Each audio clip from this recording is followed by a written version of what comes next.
Estamos falando sobre a videira.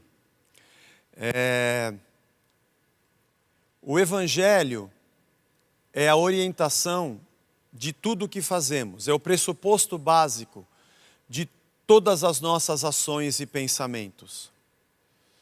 Nossa família, nosso lar, nossas amizades, nossos parentes, nossas relações comerciais, nossas relações eclesiológicas, nossa irmandade, nossa vida como igreja, como comunidade de Cristo, nossa missão, nossa vida social, nossa vida econômica, política. Tudo que pensamos parte do Evangelho. O reino de Deus e seus valores ocupam não apenas um lugar na nossa vida, mas ocupam a nossa vida. Quando Cristo nos diz que nós devemos nos ligar na videira e que somos dele e que o fruto que damos parte dele e o Pai é o agricultor, não é porque nós teríamos uma parte do galho ligado na videira e outra parte em outro lugar e outra em algum outro lugar, como se nós tivéssemos uma multiplicidade de fontes e recursos de diferentes lugares, ainda que tenhamos aprendizado nessa terra de diferentes lugares. Me parece que o crivo, o filtro e a fonte evangelho é a que permite que só percorra esse tronco aquilo que de verdade é reino de Deus. E se porventura algo diferente ouvimos ao nosso redor, Paulo diz: examinai tudo e retende o que é bom, é porque aqueles princípios e verdades se alinham fundamentalmente com os princípios do Evangelho, ainda que as fontes das quais tenhamos recebido aquele recurso não saiba disso. Eu estava gravando o pensamento do isolamento dessa semana, agora na sexta-feira, e o assunto da próxima sexta nós estamos falando sobre idolatria. A idolatria pessoal, a egolatria, a idolatria de pessoas, a idolatria de lugares, a idolatria, enfim, de uma certa forma, tudo que vem e vira uma religião para nós. E na sexta-feira o tema é ideologia, né?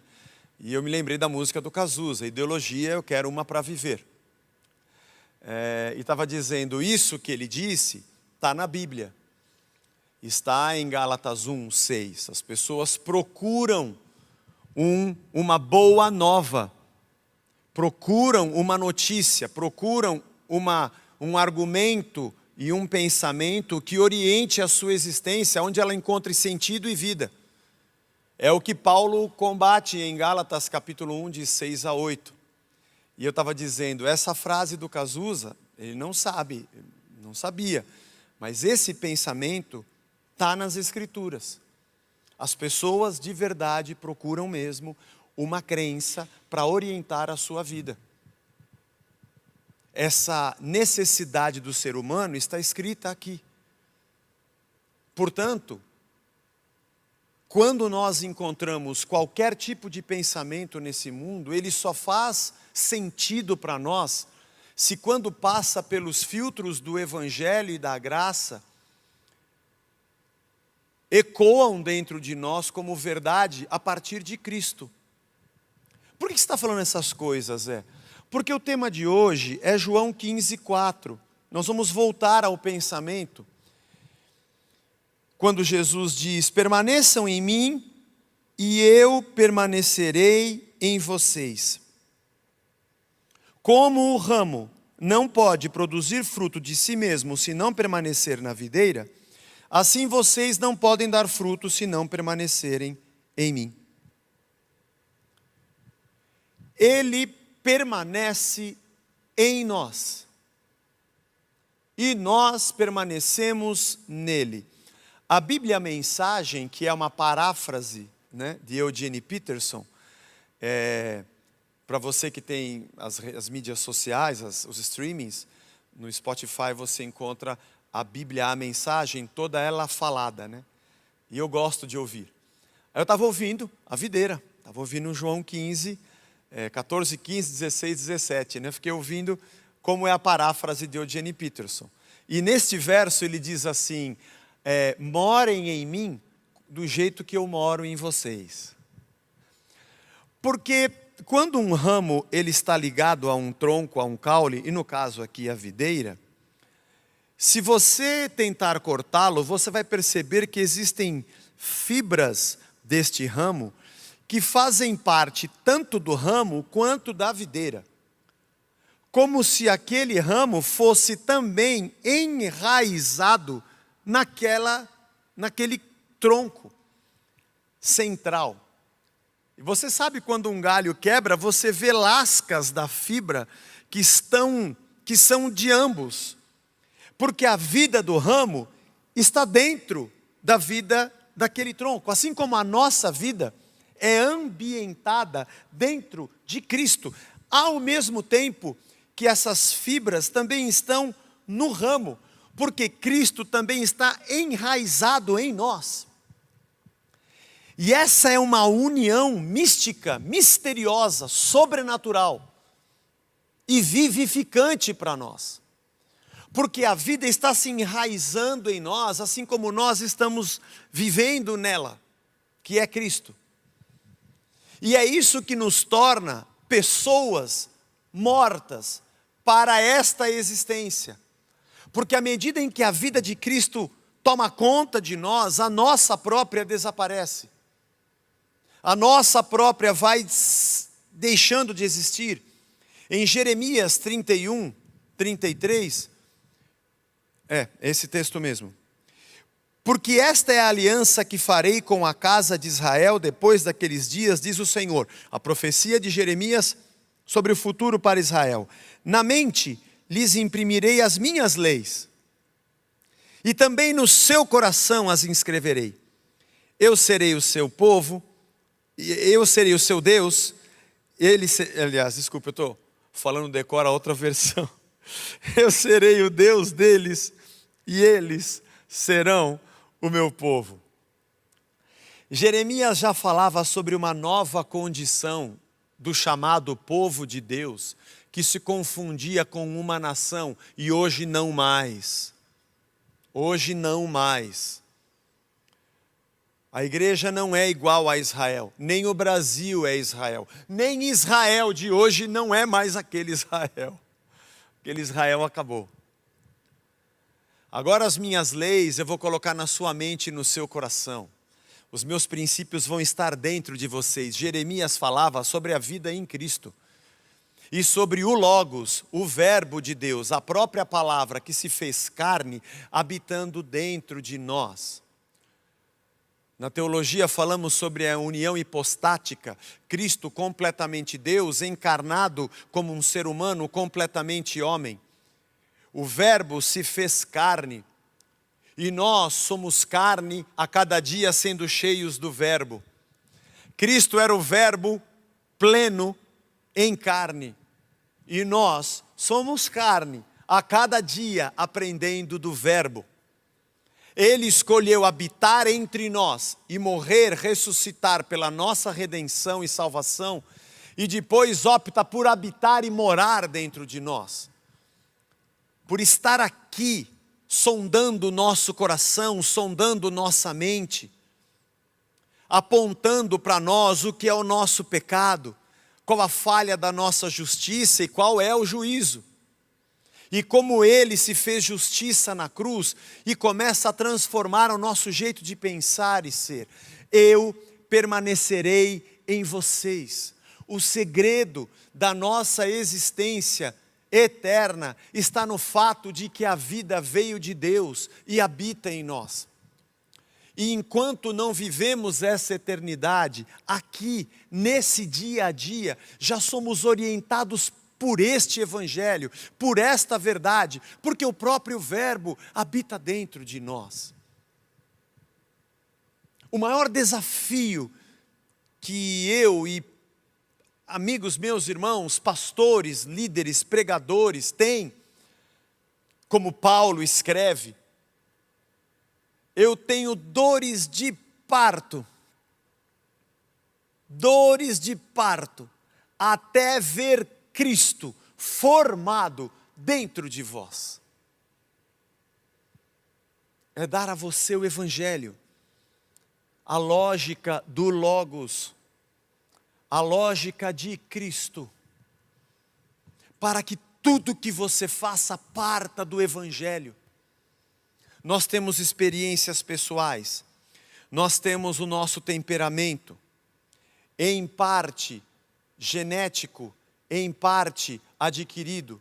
Nós temos a educação que recebemos, exemplos dos pais, o meio onde vivemos que nos influencia, nosso caráter, nossa psique, traumas ou sucessos, o que somos e quem somos, é uma resultante de infinitas variáveis ao longo da nossa existência.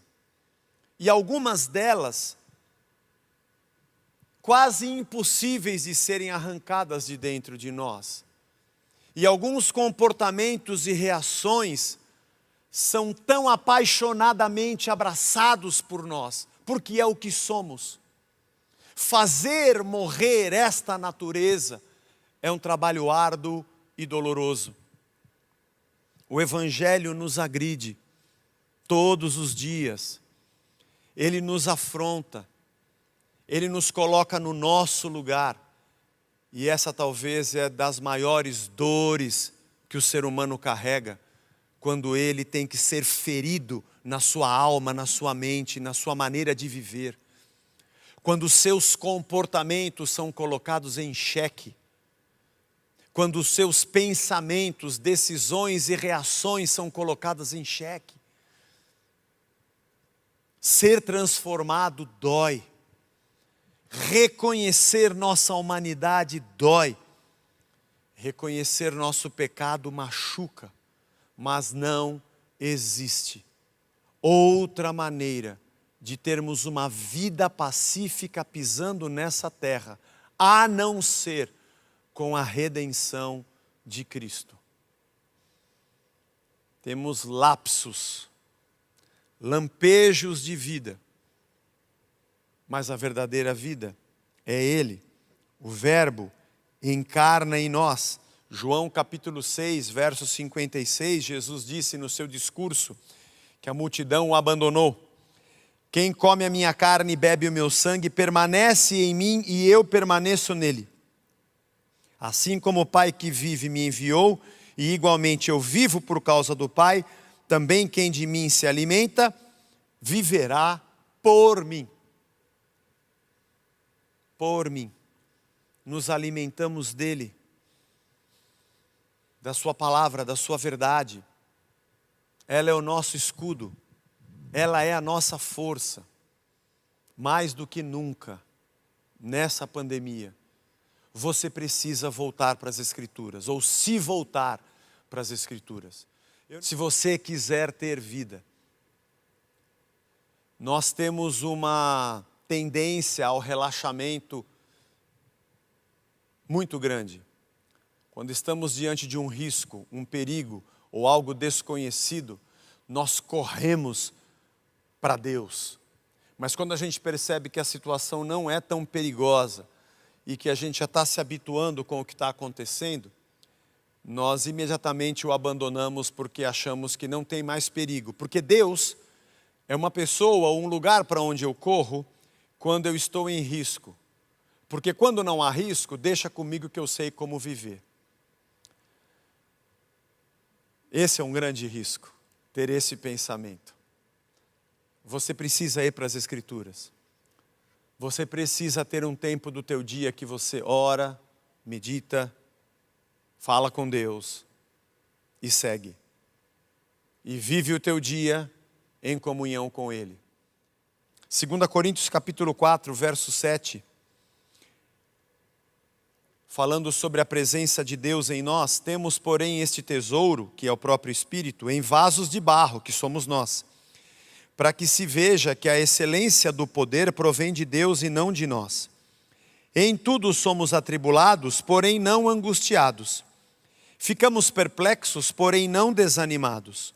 Somos perseguidos, porém não abandonados. Somos derrubados, porém não destruídos. levamos sempre no corpo o morrer de Jesus, para que também a vida dele se manifeste em nosso corpo. Sofremos as situações, mas não somos aniquilados, porque este vaso de barro tem uma presença que permanece em nós. Permanece em nós para que sejamos frutíferos. É o que diz João capítulo 15, verso 16. Não foram vocês que me escolheram, pelo contrário, eu os escolhi e os designei para que vão e deem fruto, e o fruto de vocês permaneça, a fim de que tudo o que pedirem ao Pai em meu nome, Ele lhes conceda. Efésios capítulo 2, verso 10, Paulo diz: pois somos feitura dele, criados em Cristo Jesus para as boas obras, as quais Deus de antemão preparou para que andássemos nelas. Ele nos criou para sermos frutíferos. Ele nos idealizou de antemão para as boas obras. Eu escolhi vocês para que vocês deem fruto e o fruto de vocês permaneça. Que tipo de reação e obras nós poderíamos esperar de quem já não é? Porque Cristo habita nele. O Espírito de Cristo entrasse em você. E aí você seria bondoso, generoso, complacente, misericordioso, saberia ouvir, saberia se calar, saberia falar, seria equilibrado, ponderado, seria generoso, seria justo, seria correto, seria honesto. Porque alguém diria, mas não é você. Não, mas seria o Espírito de Deus. Mas não que seja possível.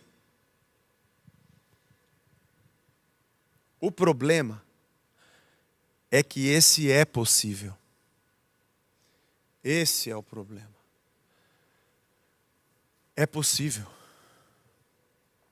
É o plano de Deus. Temos um problema aqui.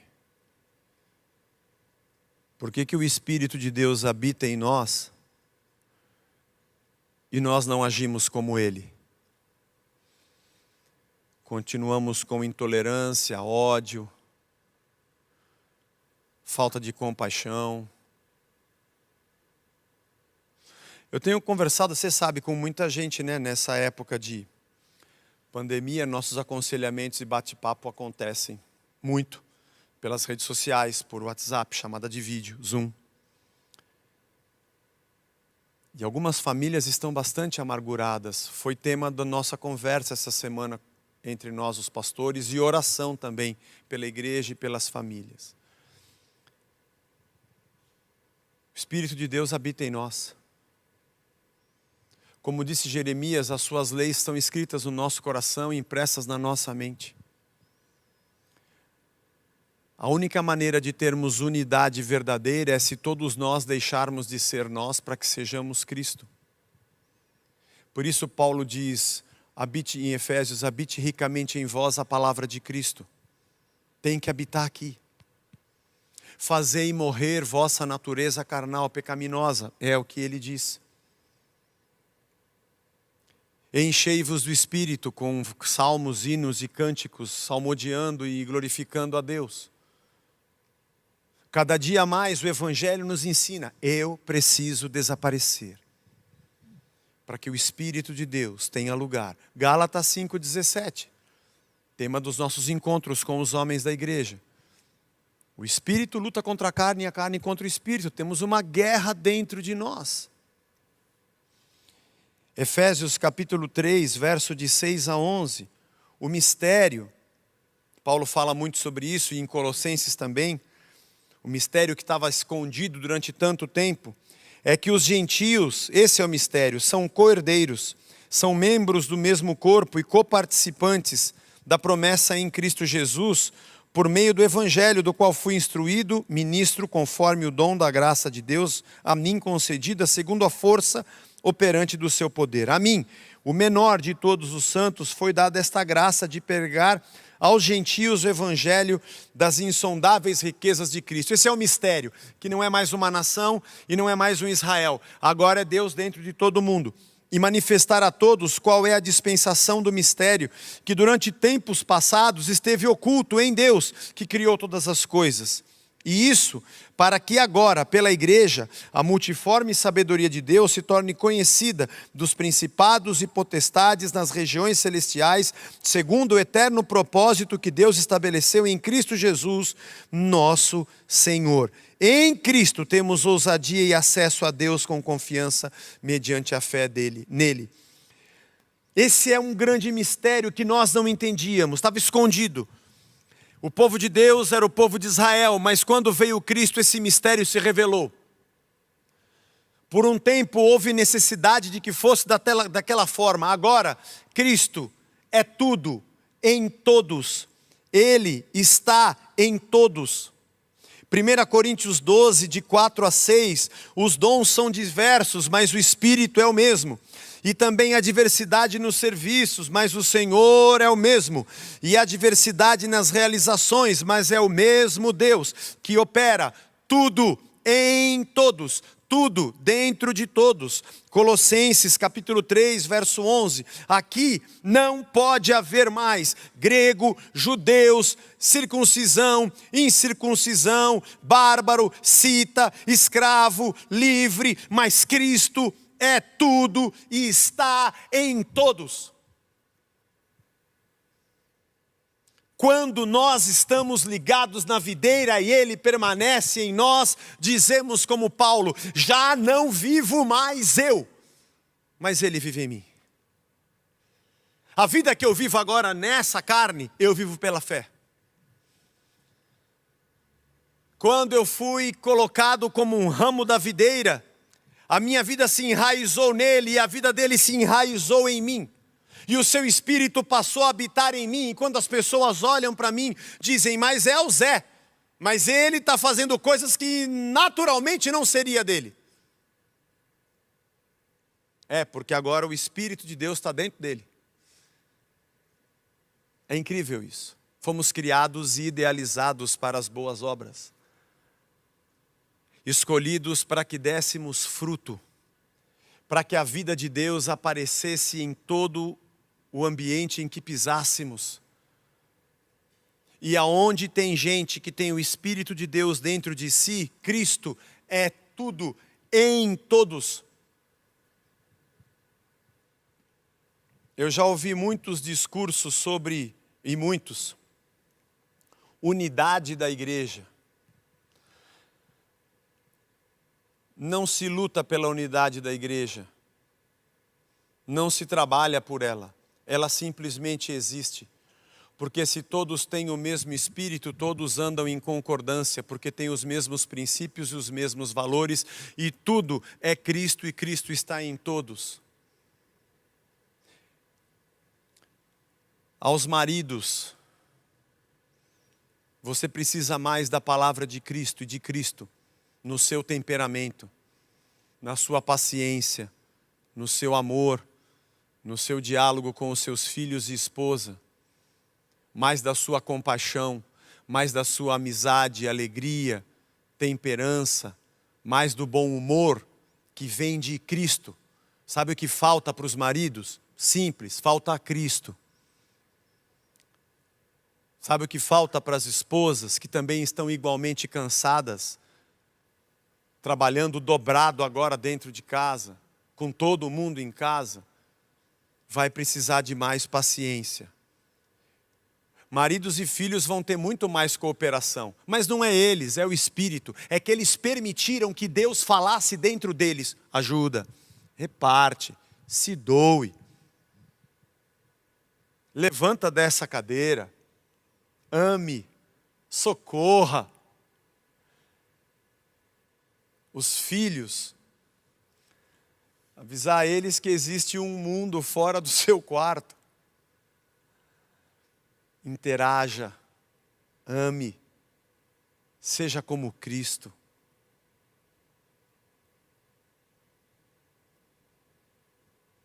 Acho que aconselhamento familiar e aconselhamento de casal se resume simplesmente ao fato de que tem que todo mundo morrer. Porque se eu me alimentar dessa palavra, eu não consigo mais ser a mesma pessoa. Se vocês estiverem em mim e eu estiver em vocês, a vida vai ser outra, é o que Cristo nos ensina. Eu permanecerei em vocês, eu sou tudo dentro de todo mundo. A igreja não é o lugar onde as pessoas estão unidas porque têm um mesmo objetivo. Elas estão unidas porque são um corpo. Porque têm um mesmo espírito. Às vezes se reúnem sem nenhum objetivo, só para bater papo, comer uma pizza e se alegrar. Elas estão juntas porque elas são parte de um corpo. Não é uma multidão que se reúne porque vai ter uma noite de vitória e cada um quer ter a sua. Apesar de que Deus é um Deus de vitórias, eu não nego isso. A motivação do ajuntamento não é porque elas têm a mesma visão. Ah, quantas vezes você já deve ter ouvido isso? Essa pessoa está fora da visão. Pessoas são descartáveis, chutáveis, passíveis de serem excluídas ou colocadas de lado, porque elas não comungam da mesma visão da igreja, que geralmente é a, entre aspas, visão do líder que está à frente. É o cara que está em cima da cadeia alimentar. É tipo o Rei Leão. E aí quem se desalinha com a visão dele não tem espaço. Está fora da matilha e vai ter que caçar em outro lugar. Aqui só tem a comida quem pensa como eu penso. Então, corpo de Cristo não tem nada a ver com isso. Pode até ter pessoas que são do corpo e fazem parte dessas organizações, porque o corpo de Cristo está espalhado sobre a terra. Mas nós não defendemos uma mesma visão. Nós estamos todos juntos aprendendo com o Evangelho a sermos uma nova criatura, a enxergarmos com os olhos de Cristo a dor que nos cerca e a entendermos o que foi que Ele viu lá em Mateus 9:37 para dizer: vocês estão vendo essa multidão aqui para os discípulos? Eles estão famintos, cansados, exaustos, como ovelhas que não têm pastor. Vocês estão vendo o que eu estou vendo? Peçam ao Pai para que mande mais trabalhadores para a seara. Eu não vou eleger um de vocês como chefe, porque é isso que o que nós precisamos é de um grande líder. O que nós precisamos é de um novo Moisés. Jesus dizendo: olha, eu vou para o Pai, mas eu vou mandar outro no meu lugar. E vai chegar aqui o grande libertador. Entendeu? E ele vai fazer um grande movimento. Ele disse isso alguma vez? Não. Vocês estão vendo a dor das pessoas? Cabeça só tem um, ungido só tem um, eu. O que vocês precisam é entender o que eu entendo e juntos pedirem a Deus para que mande mais gente, para que juntos cuidem de outra gente e juntos sejam corpo de Cristo. Porque só quando Cristo estiver em todos e todos ligados à mesma videira, é que todos terão tudo, porque tudo estará em todos e todos vão comungar da mesma, entre aspas, visão, já que vamos usar essa palavra, que nada mais é do que o próprio Evangelho. Uma vez uma pessoa falou assim: Zé, você começou a igreja, eu vi que estava legal, está indo bem, podia compartilhar da sua visão? Eu falei: eu não tenho para compartilhar nenhuma visão. Aliás, eu tenho algo antigo, mais velho, está lá embaixo, está embaixo do monte de livro que você já leu, está lá, Evangelho. Volta para Cristo, volta para a essência. E eu não descobri nada novo e não tenho mérito nenhum. Aliás, eu sou dos mais incapazes. Eu preciso voltar cada dia aos primórdios para entender os princípios. Não tem a ver com o líder, não tem a ver com a sua visão. Não tem a ver com o empreendedorismo individual de um ser extracapacitado pelos céus, diferente dos outros seres humanos. Porque quanto mais Cristo está em mim, mais igual eu sou e menos destacado. Meu orgulho se desfaz, minha ganância se desfaz, minha necessidade de poder se desfaz, minha vontade de subjugar pessoas se desfaz. E quanto mais eu recebo de Cristo, e quanto mais na minha espiritualidade eu sou cheio e agraciado por Deus, mais comum eu sou. Nesse chão de meu Deus, dos homens de carne e osso que pisaram nesse chão, o mais espiritual que existiu se chamou Jesus Cristo. Ninguém foi mais espiritual. Pode pegar quem você quiser na história do mundo. Ninguém foi. Era o próprio Deus em carne. Ninguém foi mais espiritual do que Jesus. E nesse chão do meu Deus, na história dessa humanidade, ninguém foi mais humano, no real sentido da humanidade, do que Jesus. Que não tinha preconceito algum com ninguém. Que amou indiscriminadamente. Que curou quem o maltratava e morreu por quem o odiava.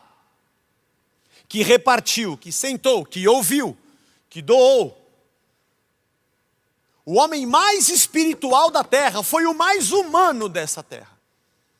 E nós babamos por encontrar líderes que são espirituais e estão acima de nós. Eles são intermediários no médio Olimpo, entre os deuses e nós. E nós queremos trazer nossas oferendas e pôr as mãos nos seus pés. E queremos que eles nos toquem para que recebamos um pouco da sua meio-divindade, porque são tão espirituais quando saem do seu gabinete que já saem flutuando. E por isso tudo que eles falam é lei, e nós curvamos a cabeça, somos subjugados a eles, e tudo que pedem nós fazemos, estamos debaixo das suas visões, porque são pessoas escolhidas por Deus para estarem acima de nós.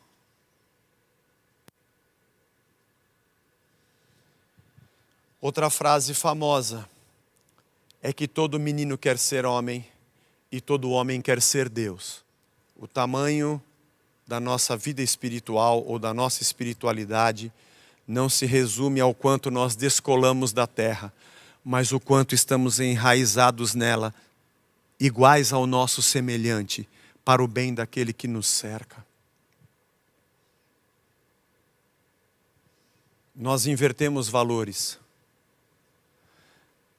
Não há uma promessa na palavra de que teríamos outros Cristos e nenhuma promessa de Cristo de que Ele levantaria outros representantes aos quais devêssemos dobrar nossos joelhos. Mas Ele disse que o seu Evangelho faria com que todos nós nos curvássemos diante dEle e declarássemos que Ele é o único Senhor. Estar ligado à videira e permanecer nele, e Ele permanecer em nós, é a razão da nossa pacificação, da nossa humildade e da nossa frutificação neste mundo. Paz seja com todos. Começa de novo dentro do seu lar. Começa de novo dentro da sua casa. Senta com seu filho, abre o coração. Senta com o seu pai e faça a mesma coisa.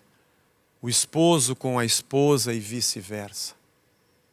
A partir de Cristo, fonte inesgotável de vida, que coloca dentro de nós rios de águas vivas, uma fonte inesgotável que jorra para a eternidade.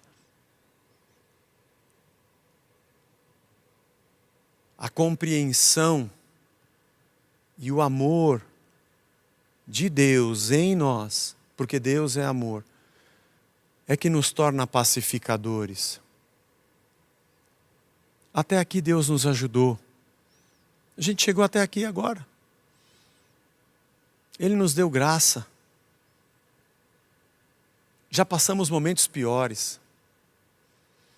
E por pior que seja a nossa condição, aqui estamos nós, em mais um domingo, sentados à mesa do Cordeiro, como lemos aqui em João 6, comemos e bebemos do Cordeiro, e Ele se enraizou em nós, Mate um pouquinho mais de você nessa manhã. Dá uma sepultada um pouco mais no teu velho homem. Permita que Jesus Cristo mortifique você mesmo. É doloroso, eu sei, dizer essas coisas, reconhecê-las e pior, confessá-las e dizer, me perdoe, gente, eu estou errado. Nossa vida gira em torno da videira porque somos ramos dela. Por maiores que esses ramos sejam e por maiores distâncias que eles se alonguem dentro das treliças de uma vinícola, eles estão ligados a uma videira e vão dando fruto por onde quer que passem. Seja assim o nosso lar, seja assim a nossa família, seja assim a nossa vida.